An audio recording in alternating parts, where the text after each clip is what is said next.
Hello and welcome to SKB shots. And RCB 6 వరుస మ్యాచ్ల తర్వాత మంచి ఫ్లోలో ఉన్న ఎస్ఆర్హెచ్ని ఉప్పల్లో ఒక భారీ మార్జిన్తో 35-36 రన్ల మార్జిన్తో ఓడించింది. చాలా అప్స్ అండ్ డౌన్స్ కనిపించాయి, ఎస్పెషలీ ఫస్ట్ ఇన్నింగ్స్లో. సెకండ్ ఇన్నింగ్స్లో పెద్దగా అప్స్ కనిపించాలి, అన్ని డౌన్లే. షాట్లు ఆడారు కానీ వికెట్లు పడిపోతూ ఉన్నాయి. బట్ ఎక్కడ ఎవరెవరు బాగా కాంట్రిబ్యూట్ చేశారు, ఎస్ఆర్హెచ్ ఇంకొంచెం బెటర్గా ఏం చేసి ఉండాల్సింది, ఆర్సీబీకి ఇంత క్లినికల్ విక్టరీ రావడానికి కారణం ఏంటి అనే దాని గురించి లెట్స్ గెట్ స్టార్టెడ్.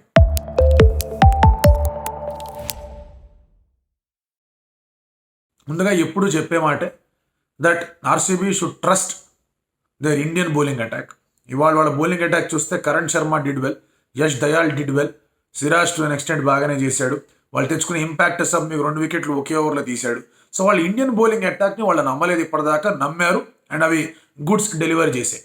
సరే, అఫ్ కోర్స్ ఇంకా ఎలా నమ్ముతారనే క్వశ్చన్స్ ఉంటాయి. అక్కడ ఉన్న ఇండియన్ బౌలింగ్ అటాక్ చూస్తే వీళ్ళని అసలు నమ్మబుద్ధి అవుద్దా అనే క్వశ్చన్ మార్క్స్ కూడా వస్తాయి, కాదనట్లేదు. But they should trust them. ఒకళ్ళు ఆప్షన్ వాళ్ళని తీసుకున్నారని వాళ్ళని నమ్మాలి. ఓకే, ఫ్లిప్ ఫ్లాపింగ్ చేయకూడదు. అది బాగా వర్కౌట్ అయింది. అండ్ క్యామరన్ గ్రీన్ని చాలా బాగా యూటిలైజ్ చేసుకున్నారు. అండ్ అతను కూడా లాస్ట్ మ్యాచ్ అతను చేసిన తప్పిదం మళ్ళీ చేయాలి. ఈ మేడ్ షూర్ కొడితే కనుక క్లీన్గా కొట్టాలి, కొంచెం డౌట్ ఉన్న షాట్ ఆడద్దు. అండ్ ఎక్కడ కూడా త్రూతలైన స్ట్రైక్ చేద్దాం, అనవసరమైన గట్టి షాట్లు ఆడకూడదని ఆడాడు. అందుకే చాలా ఇంపార్టెంట్ నాకు కొట్టాడు అక్కడ 30 రన్స్ది. అండ్ రాగానే వికెట్లు కూడా తీసాడు. Pat Cummins wicket was a very important wicket. Pat కమిన్స్ని ఇట్లా బ్యాటింగ్ చేస్తున్నప్పుడు బౌలింగ్లో ప్యాట్ కమిన్స్ని కొట్టాడు, ఇతను బౌలింగ్కి వచ్చినప్పుడు ప్యాట్ కమిన్స్ని బ్యాటింగ్లో అవుట్ చేశాడు. So Cameron Green as an all-rounder 17.5 కోట్లు బాగానే వర్కౌట్ అయ్యాయి. అండ్ రజత్ పట్టిదార్ మీద వాళ్ళు పెట్టిన నమ్మకం అద్భుతమైన రీతిలో వర్కౌట్ అయింది. నాకు తెలిసినంత వరకు ఇవాళ మ్యాచ్లో ఆర్సీబీకి దెర్ ఆర్ 2 మ్యాచ్ విన్నర్స్. ఒకటి రజత్ పట్టిదార్, ఇంకోటి క్యామరన్ గ్రీన్. మీరు ఇంపాక్ట్ ప్లేయర్ అనుకోండి, లేకపోతే కనుక ఇంకెవరినైనా అనుకోండి, అందరూ కాంట్రిబ్యూట్ చేశారు, కాదనట్లేదు. బట్ ఆ 27 runs of that 1 over, Mayank Markande ఓవర్లో రజత్ పట్టిదార్ కొట్టిన 27 పరుగులు, అలాగే ప్యాట్ కమిన్స్ 2 ఓవర్లో ఉన్నప్పుడు ఇక్కడ 2 ఓవర్లు వేసాడు ప్యాట్ కమిన్స్, అక్కడ క్యామరన్ గ్రీన్ ఆడింది. ఆ 27 అండ్ ఇక్కడ వచ్చిన 15, 14 ఎట్సెట్రా ఏవైతే కలుపుకొని 56 రన్స్ ఎక్స్ట్రా ఉన్నాయో, that is surely SRH afford చేయడానికన్నా కూడా ఒక 35 రన్లు ఎక్స్ట్రా. అదే 35 రన్లతో గెలిచారు ఇక్కడ match. So those 3 overs made the entire difference. ఆ 3 ఓవర్స్లో బ్యాటింగ్ చేసింది వీళ్ళిద్దరు. క్యామరన్ గ్రీన్ దానికి తగ్గట్టుగా బౌలింగ్ కూడా చేశాడు, క్యాచ్ కూడా పట్టుకున్నాడు. సో ఓవరాల్గా ఇక్కడ వీళ్ళ షో ఇది. But what else work for RCB? Toss work for RCB. వాళ్ళు బ్యాటింగ్ అనుకున్నారు అండ్ ఫార్చునేట్లీ వాళ్ళకి డ్యూ కూడా పడలేదు. So pitch kept getting slower. దాంతో స్లోవర్ కట్టర్స్ చేసినప్పుడు షాట్లు ఆడడం బాగా డిఫికల్టీ అనేది లాస్ట్ వెళ్తుంటే కనుక కనిపించింది. బట్ హ్యాడ్ ఎస్ఆర్హెచ్ వాళ్ళు పవర్ ప్లేలో 2 వికెట్లు కోల్పోయిన తర్వాత మార్కరం అలా ఫుల్ టాస్ బాల్కి ముందుకు వచ్చి ఎల్బిడబ్ల్యూ అవ్వకుండా క్లాసన్ అక్కడ అటువంటి షాట్ ఆడకుండా ఉండుంటే things would have been entirely different. రాసి పెట్టుకోండి. అలాగే దానికి తోడు అక్కడ వికెట్లు పడ్డా ఒక reverse sweep shot Nitish Reddy అలా ఆడకుండా, అలాగే సమద్ కూడా ముందుకు వచ్చి అలా ఆ స్టాప్ అండ్ గో బాల్ని కరణ్ శర్మ కొట్టకుండా things would have been different. So ఇక్కడ ఎస్ఆర్హెచ్ పాయింట్ ఆఫ్ వ్యూ నుంచి మనం మాట్లాడుకుంటే కనుక it is their game to lose. అందులో డౌటే లేదు. It is their game to lose. But RCB దగ్గర నుంచి మంచి బౌలింగ్ అనేది కనిపించింది. వాళ్ళు ఎక్కడ కూడా వాళ్ళు కొడతారా చూద్దాం అన్నట్టుగా ఆడలా, కొట్టండి చూద్దాం ఏం చేస్తారో సరే అని చెప్పేసి ఒక మంచి ధీటుగా ఆ ఛాలెంజ్ని ఎదుర్కొన్నారు. They did not play the waiting game, wait పెట్టే గేమ్ ఆడారు వాళ్ళు. దానివల్ల ఇక్కడ 2 వైపుల నుంచి కూడా రిజల్ట్ అనేది వాళ్ళకి ఫేవర్లోకి వెళ్ళింది. But it's a massive lesson. నేనేమనుకున్నానంటే ఎప్పుడైతే అక్కడ 3వ వికెట్ పడిందో వీళ్ళు హోల్డ్ క్లాస్ అని అనుకున్నాను. క్లాస్ అని కాస్త ఆపుతారు, షాబాజ్ని పంపిస్తారు, షాబాజ్ అని నితీష్ కొంచెం ఢిల్లీ డైలింగ్ చేస్తారు, ఒక 5 ఓవర్లు ఆడతారు, ఆ తర్వాత క్లాస్ అనేది తెస్తారు, which I felt was the right move. ఎందుకంటే మీరు చేస్ చేస్తున్నారు అండ్ ఆల్రెడీ మీకు 10 రన్ల పర్ ఓవర్ రన్ రేట్ ఉంది. సో ఆ రన్ రేట్ కొంచెం 12-13కి వెళ్ళినా ప్రాబ్లం లేదు, క్లాస్ ఉన్నాడు కాబట్టి అక్కడ.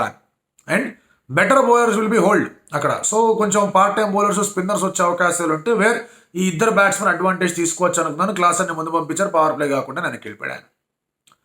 So in this way SRH also played in to RCB's hands. అది కూడా అయింది. సో కమిన్స్ అదే అన్నాడు, లైక్ ఇలాంటి గేమ్స్ ఆడుతున్నప్పుడు ఎక్కడొక్కడ ఓడిపోతాం, we might lose a few games అని.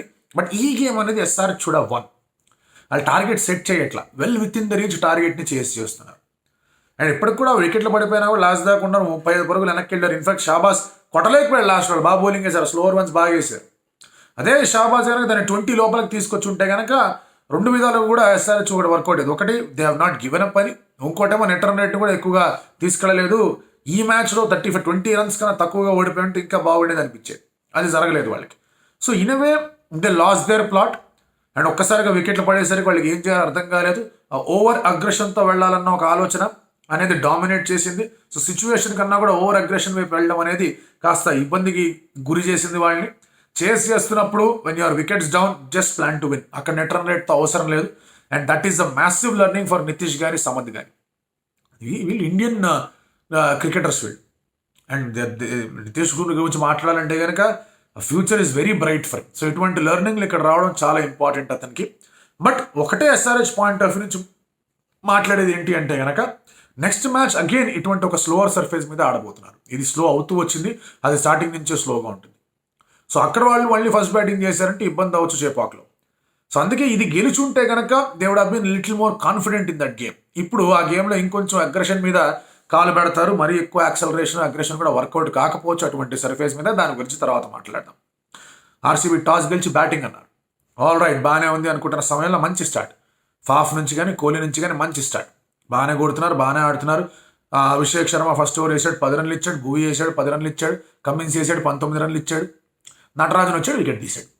నటరాజన్ గురించి నేను ఎప్పుడు చెప్పే మాటే, బుమ్రా తర్వాత ఒక నమ్మకం అనేది ఏదన్నా బౌలర్ కలిగిస్తున్నాడు, టాప్లో కానీ మిడిల్లో కానీ డెత్లో కానీ ఎప్పుడు పడితే అప్పుడు వచ్చి వికెట్ తీయగలనే నమ్మకం కలిగించే బౌలర్ ఈ మొత్తం ఐపీఎల్లో నటరాజన్ మాత్రమే. ఇంకెవరు కూడా అలాంటి నమ్మకాలు కలిగి ఇవ్వలేదు. So Natarajan should be on that flight. మీకు హర్షదీప్ ఉండొచ్చు, సిరాజ్ ఉండొచ్చు, you might be looking at some other bowlers also. But Natarajan లేకుండా వెళ్తే మాత్రం that will be huge problem. సరే ఉన్నారు, ప్రత్యామ్నాయాలు ఉన్నారు, కాదనట్లేదు. మరి దానివల్ల ఇబ్బందులు జరిగిపోతాయని చెప్పడం కాదు, కానీ డబల్ డిజిట్లో వికెట్లు తీశాడు. పర్పుల్ క్యాప్ లిస్ట్లో 4వ పొజిషన్లో ఉన్నాడు. అండ్ ఎకానమీ రేట్ కూడా చాలా బాగుంది. అండ్ పవర్ ప్లేలో వేగళ్ళు, లాస్ట్లో వేగళ్ళు, మధ్యలో వేగళ్ళు, అలాంటి బౌలరే కావాలి మీకు. In fact Sandeep Sharma is also doing that. అది ఆర్ఆర్ మ్యాచ్ అప్పుడు మాట్లాడదాం డీటెయిల్గా. సో ఇది ఇక్కడ నటరాజన్ వచ్చాడు, ఫాఫ్ అవుట్ అయ్యాడు.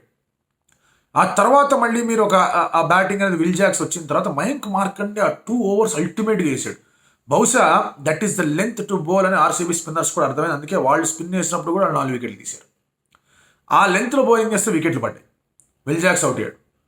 విల్ జాక్స్ అవుట్ అయిపోయాడు. ఇదేంటంటే రాపా వచ్చాడు, రజత్ పాటిదార్ వచ్చాడు. అతను ఆడాడు. అండ్ అక్కడ ఎప్పుడైతే విరాట్ కోహ్లీ స్లో డౌన్ అవుతున్నాడో రజత్ పాటిదార్ మయాంక్ మార్కండేకి చుక్కలు చూపించాడు.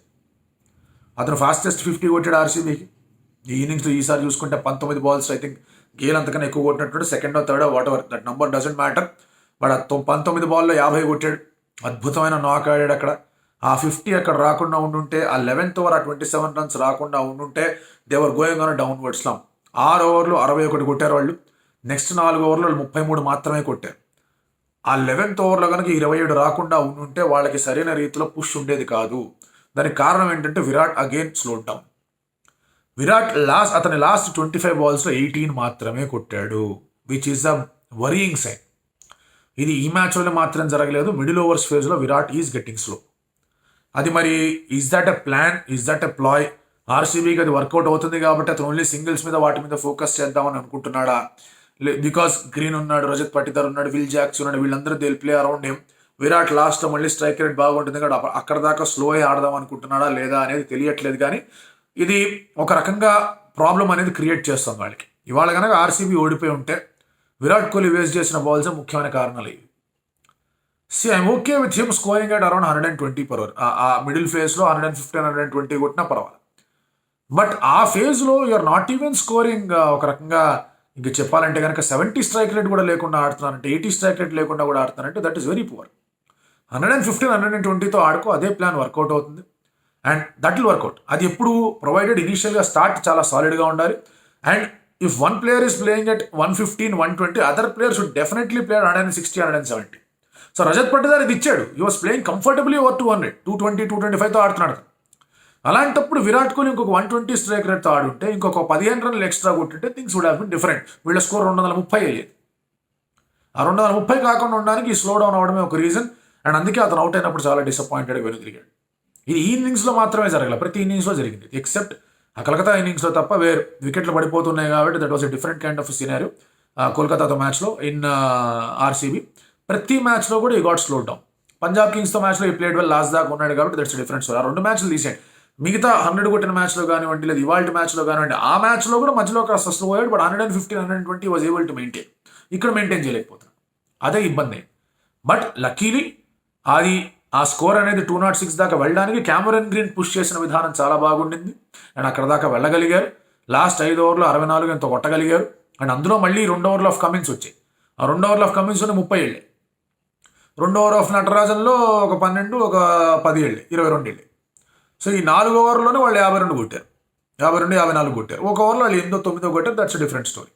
జయదేవ్ ఉనాద్కట్ వచ్చి మంచిగా అక్కడ బ్రేక్ త్రూలు ప్రొవైడ్ చేశాడు. జయదేవ్ ఉనాద్కట్ ఈ లెవెల్లో బ్రేక్ త్రూ ప్రొవైడ్ చేయడం బాగా హెల్ప్ అయింది. సో ఒక 2016-17 సీజన్లో జయదేవ్ ఉనాద్కట్ ఆడుతున్నాడు, పుణే సూపర్ జాయింట్గా ఆడినప్పుడు ఇటువంటి స్లోవర్ సర్ఫేస్ మీద ఇలాగే బాగా బౌలింగ్ చేసేవాడు. అందుకే 2018, 19, 20లో చాలా భారీ ఎత్తున అతనికి కాసు ముట్టింది. ఆ తర్వాత అతని దగ్గర నుంచి ఫామ్ పోయింది. సో ఇక్కడ మళ్ళీ అలా వేయడంతో బాగా హెల్ప్ అయింది. So slower ones into the deck వేస్తుంటే బాగుంది. బహుశా అందుకే కమిన్స్ ఫెల్ట్ నా హైట్ ఉంది, నేను కొంచెం ఇంటూ ద డెక్ హార్డ్గా బౌలింగ్ చేస్తాను కాబట్టి నేనే బౌలింగ్ చేస్తాను, భువనేశ్వర్ కుమార్ని పక్కన పెడదాం అనుకున్నాడు. Which I felt was a wrong move. Bhuvneshwar Kumar should have bowled. ఒకే ఓవర్ వేసాడు. ఈ 12 ఏళ్ళకి ఎప్పుడు జరగల. ఒకే ఓవర్ వేసాడు. రెయిన్ వల్ల లేకపోతే లిమిటేషన్స్ వచ్చి ఆ మ్యాచ్లు పక్కన పెట్టేస్తే ఒక అన్ఇంటరప్టెడ్ మ్యాచ్లో, పూర్తి స్థాయి 20 ఓవర్స్ ఆడిన మ్యాచ్లో భువి కేవలం ఒకే ఓవర్ వేయడం అనేది ఈ మ్యాచ్లోనే జరిగింది. In the last 12 years. అది రాంగ్ మూవ్. ఎక్కడొక్కడ భువి చేత ఓవర్ వేసేసి ఉంటే కనుక వికెట్లు పడాయి. కమిన్స్ దానికి రన్స్ వెళ్ళి, అందుకే అతను వచ్చి బాగా ఆడే ప్రయత్నం చేశాడు. Cummins was doing very well. 6 వికెట్లు పడిపోయిన తర్వాత కూడా స్పిన్నర్ని కొట్టాడు, ఫాస్ట్ బౌలర్ని కొట్టే ప్రయత్నం చేశాడు. గ్రీన్ వచ్చి ఇంక షార్ట్ బాల్ వేసాడు, అక్కడ సిరాజ్కి చిక్కాడు. కమిన్స్ ఇంకో 2-3 ఓవర్లు ఉంటున్నా కూడా things would have been very interesting. గెలిచేవాళ్ళ కాదన్న విషయం పక్కన పెడితే 35-36తో ఓడిపోయేవాళ్ళైతే కాదు. ఖచ్చితంగా ఆ మార్జిన్ 15కో 10కో వచ్చింది. సో అలా క్రూషియల్ సమయాల్లో వికెట్లు పడ్డాయి ఎస్ఆర్హెచ్ దగ్గర నుంచి. That is the biggest learning. చాలా మంది ఇప్పుడు ఫింగర్స్ పాయింట్ చేస్తారు. ఫింగర్స్ పాయింట్ చేసి ఏమంటారు, చూడండి మేము ముందే చెప్పాం ఎస్ఆర్హెచ్ ఎక్కడో ఒకరు బోల్తా కొడతారు, బోల్తా పడతారని చెప్పేసి ఇలా ఆడుతుంటే ఓడిపోతాం. చాలా మంది ఫింగర్స్ పాయింట్ చేస్తారు. అందులో డౌట్ లేదు, పాయింట్ చేయాలి కూడా, because they did play well, సరిగా ఆడాలి. బట్ ఈ ఫింగర్స్ పాయింటింగ్లో మీరు రియలైజ్ అయింది ఏంటి అంటే కనుక, వాళ్ళు ఆడే అగ్రెసివ్ బ్రాండ్ ఆఫ్ క్రికెట్ అనేది more often than not work out అవుతుంది. ఎప్పుడు వర్కౌట్ కావట్లేదు అనే దాని గురించి ఇక్కడ చూసుకోవాలి. దానివల్ల ప్రతిసారి ఒక ఫ్లోలోకి వెళ్ళిపోయి స్టార్టింగ్లో బాగా ఆడదాం, తర్వాత స్లో ఆడదాం, అట్లాంటి ప్యాటర్న్లు పెట్టుకోకూడదు. చేస్ చేస్తున్నప్పుడు ఒకళ్ళు 2 వికెట్లు పవర్ ప్లేలో పడ్డాయంటే కనుక they should nominate 1% to play nice. Nice అంటే మరి 80 స్ట్రైక్ రేట్తో 90 స్ట్రైక్ రేట్తో ఆడడం కాదు, కొంచెం బెటర్గా ఆడాలి. మార్క్రమ్ ఆ రోల్ అతనిదే. టుడేస్ ఇవాళ గేమ్ అనేది మార్క్రమ్కి ఒక perfect opportunity on the platter. అది మిస్ చేసుకున్నాడు అతను. ఆ ఫుల్ టాస్ బాలింగ్ ముందుకు వచ్చి ఎలిబిడబ్ల్యూ రివ్యూ కూడా పట్టుకుపోయాడు అతనితో పాటు. ఇవాళ మార్క్రమ్ కనుక ఆడుంటే ఆ పొజిషన్లో ఒక 40 కనుక కొట్టుంటే, ఒక 28 బాలో 30 బాలో 40 కనుక కొట్టుంటే ఎస్ఆర్హెచ్ వేరే సిచ్యువేషన్లో ఉండేది. సో మార్క్రమ్ని పెట్టిందే అందుకు. మార్క్రమ్ అవుట్ అయినప్పుడు మిగతా వాళ్ళు కూడా ఆ రెస్పాన్సిబిలిటీ ఆడే తగ్గట్టుగా ఒక ప్లేయర్ని ఎంచుకోవాలి. Last game against Delhi Nitish did that. Shahbaz కొంచెం అటాక్ చేస్తుంటే నితీష్ బాగా ఆడాడు. ఈసారి నితీష్ కూడా రివర్స్ స్వీప్ ఆడబోయి అవుట్ అయ్యాడు, అది స్టంప్ మీద పడిన బాల్. సో ఇలా కొన్ని ఎర్రర్స్ వాళ్ళ దగ్గర నుంచి జరిగాయి. But full credit to RCB. ఎందుకంటే ఎప్పుడు కూడా వాళ్ళ అటాక్ చేయాల్సిన ఓవర్లో వాళ్ళు బాగా అటాక్ చేశారు. అండ్ మీరు ఆ షాట్స్ చూడండి, త్రూ ద లైన్ కొట్టారు. అటు రజత్ పటిదార్ కానివ్వండి, క్యామరన్ గ్రీన్ కానివ్వండి, త్రూ ద లైన్ ఆడారు, గ్యాప్లో కొట్టారు అండ్ 4లు కొట్టారు. క్యామరన్ గ్రీన్ 4లు బాగా కొట్టాడు, రజత్ పటిదార్ 6లు అదర కొట్టాడు, వేరే విషయం. But they played well. And బౌలింగ్లో కూడా ఇటువంటి సర్ఫేస్ మీద వాళ్ళు చాలా క్విక్గా రియలైజ్ అయ్యారు ఏం జరుగుతుందని. Abhishek Sharma wicket was the major turning point. సరే క్లాసన్ వికెట్ టర్నింగ్ పాయింట్ అనుకోవచ్చు, కానీ Abhishek Sharma wicket was the major turning point. ఆ షాట్ అతను గట్టి కొట్టే ప్రయత్నం చేశాడు, బాల్ గాలిలోకి ఎగిరింది, అవుట్ అయ్యాడు. Had Abhishek Sharma been there, power ప్లేలో ఇంకో 20 రన్లు ఎక్స్ట్రా వచ్చేవి. అది పక్కన పెట్టండి. అతను ఉండుంటే కనుక అసలు ఆర్సీబీ బౌలర్స్ అందరూ కాన్ఫిడెన్స్ కూడా డెంట్ చేసేవాడు. RCB did well. విల్ జాక్స్తో స్టార్ట్ చేశారు, ట్రావిస్ హెడ్ వికెట్ పడింది, బాల్ కొంచెం ఆగి వచ్చింది, అంతా బాగా జరిగింది. వాళ్ళ ప్లాన్ అనేది బాగా ఎగ్జిక్యూట్ చేయగలిగారు. ఆ ఎగ్జిక్యూట్ చేయడంలో సన్ రైజర్స్ హైదరాబాద్ కాంట్రిబ్యూషన్ కూడా చాలా గట్టిగా ఉంది. So I think Abhishek Sharma's wicket was the important wicket. And ఆ మనిషిని, అభిషేక్ శర్మని చాలా జాగ్రత్తగా కాపాడుకోవాలి. చాలా అరుదుగా ఇండియాకి ఇటువంటి ప్లేయర్లు దొరుకుతున్నారు. నితీష్ కానివ్వండి, అభిషేక్ కానివ్వండి, వాళ్ళని కాపాడుకోవాల్సిన అవసరం ఉంది. అండ్ నిర్మోహమాటంగా చెప్తున్నా, అతని ఫ్లైట్ ఎక్కించినా కూడా ఎటువంటి తప్పు లేదు. అమెరికా వెస్టిండీస్ ఫ్లైట్ ఎక్కించినా కూడా ఎటువంటి తప్పు లేదు. బట్ వాళ్ళ ప్రోటోకాల్స్, వాళ్ళ ఆలోచన వాళ్ళకు ఉంటే దాని గురించి తర్వాత మాట్లాడదాం. But they are the players to be looked after. Similarly ఆర్సీబీకి కూడా కరణ్ శర్మ మీద కాస్త నమ్మకం ఉంచండి. అతను లాస్ట్ మ్యాచ్ ఆడాడు కాబట్టి ఈసారి నమ్మకం ఉంచారు. ముందు నుంచే నమ్మకం ఉంచుంటే బాగుండేది. వాళ్ళు ఎలాగైతే యష్ దయాల్తో కంటిన్యూ అయ్యారు, ఇక్కడ కరణ్ శర్మ మీద కూడా అదే ఫోకస్ అనేది పెట్టాలి. సో అలా అండ్ క్యామరన్ గ్రీన్కి అదే రోల్ అండ్ రెస్పాన్సిబిలిటీ ఇవ్వాలి. అతనికి 10 ఓవర్లు ఉండగా అతను వచ్చాడంటే కనుక definitely is a much better batter. ఒక 8-10 ఓవర్స్ ఉండగా వచ్చాడంటే ఆ విధంగా కూడా అతన్ని వాడుకునే ప్రయత్నం చేయాలి. సో ఆర్సీబీకి 6 లాసుల తర్వాత ఒక విక్టరీ అనేది వచ్చింది. బట్ స్టిల్ ప్రతి మ్యాచ్ గెలిచిన దిల్ బీ అట్ 14. అది వాళ్ళకి ఇబ్బంది. ఆ 14లో వాళ్ళు క్వాలిఫై కావాలంటే పీవీకేస్ కొన్ని మ్యాచ్లు గెలవాలి, జీటీ కొన్ని మ్యాచ్లు గెలవాలి, లక్నో అన్నీ ఓడాలి, చెన్నై అన్నీ ఓడాలి, సమీకరణ వాళ్ళ చేతిలో ఏమాత్రం లేవు. బట్ నేను పొద్దున అన్నట్టుగానే they will be perfect spoilers to the match. అలాంటి రీతిలో బాగా ఆడారు. అండ్ విక్టరీ అనేది మోర్ దెన్ ఎనీథింగ్ వాళ్ళకు ఒక చిన్న కాన్ఫిడెన్స్, సరే ఫైన్ వీఆర్ విన్నింగ్, మనం గెలుస్తున్నాం, మనం ఇంకొన్ని మ్యాచ్లు గెలుద్దాం, ఫ్యాన్స్కి ఎలాగో డిసప్పాయింటింగ్ సీజన్ దాకా తీసుకెళ్ళాం, ఇక్కడ నుంచి క్వాలిఫై అవుతామా లేదా అని దేవుడికి ఎరుగు. కానీ కనీసం మనం మంచి క్రికెట్ ఆడదాం, కొన్ని మ్యాచ్లు గెలుద్దాం అని ఒక బిలీఫ్, ఒక రిలీఫ్ వస్తుంది. రిలీఫ్ విరాట్ కోహ్లీకి కూడా వస్తుంది దట్ ఓకే ఫైన్, ఈ ఇన్నింగ్స్ అనేది స్టార్టింగ్ బాగా చేసాం, మధ్యలో కొంచెం అటు ఇటు అయింది, ఇంకొంచెం బెటర్గా ఆడాలని చెప్పి కసి, ఒక ఫోకస్ అనేది ఉంటుంది. So overall very good victory for RCB. SRH ఎస్ కొన్ని ఎర్రర్లు ఉన్నాయి, బట్ వాళ్ళు ఇలాగే ఆడతాం, మేము ఇలాగే నమ్ముకొని ఆడతాం అంటూ ఉన్నారు. అందులో కొంచెం చిన్న ట్వీక్లు చేస్తే ప్రతిసారి 5వ గేర్లో బండి పోలేదు, ఎక్కడొక్కడ ఒక 3వ గేర్లో వేసే ఒక ప్లేయర్ రావాలి, ఆ ప్లేయర్ పోతే ఇంకెవరన్నా 3వ గేర్ వేయాలి, అలాంటివి కొన్ని ఐడెంటిఫై చేసుకోవాలి. అండ్ ఇటువంటి లాసులు వాళ్ళ క్యాంపెయిన్లో చాలా అవసరం. ఎస్ కొంతమందికి భయాలు వచ్చాయి, 3 ఏళ్ల క్రితం కూడా ఇలాగే ఉండింది, 2 ఏళ్ల క్రితం అనుకుంటా. ఫస్ట్ హాఫ్ ఆఫ్ ది సీజన్లో వాళ్ళు 7లో 5 గెలిచారు, ఆ తర్వాత వాళ్ళు క్వాలిఫై కాలేదు, అలాంటిది ఏమన్నా అవుతుందా అని భయాందోళనలు ఉన్నాయి. But this team is very good. చెపాక్ల మ్యాచ్ అనేది ఇంకొంచెం కష్టంగా ఉంటుంది వాళ్ళకి, బట్ అక్కడ బాగా ఆడారంటే కనుక top 2 finish guarantee. Let us see how things go for SRH, but well done to RCB once again.